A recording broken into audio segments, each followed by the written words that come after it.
Hi guys, Andy here from Car Key Solutions. Today I'm going to show you how to do a battery change on a Citroen, Peugeot, even Toyota, starting from 2014 up until 2021 even. This key is relatively simple to open. You have to release, I left the gap so you can see it here. So you have a small gap which allows you to open the back of the case. So you click it open and then you have the battery inside here. I found that if you use a small flathead screwdriver, it helps you all the way. So again, for the battery, you have a small gap here, which once you push it, it will release the battery for you. When you put the battery back into position, in our case is a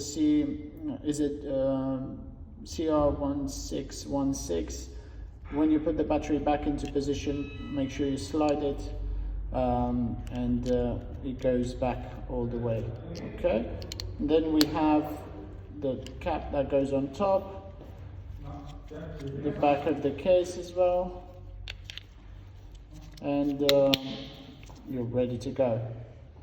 Thank you very much for watching our video. Please subscribe to our channel, and if you do have any questions, please leave us a comment below.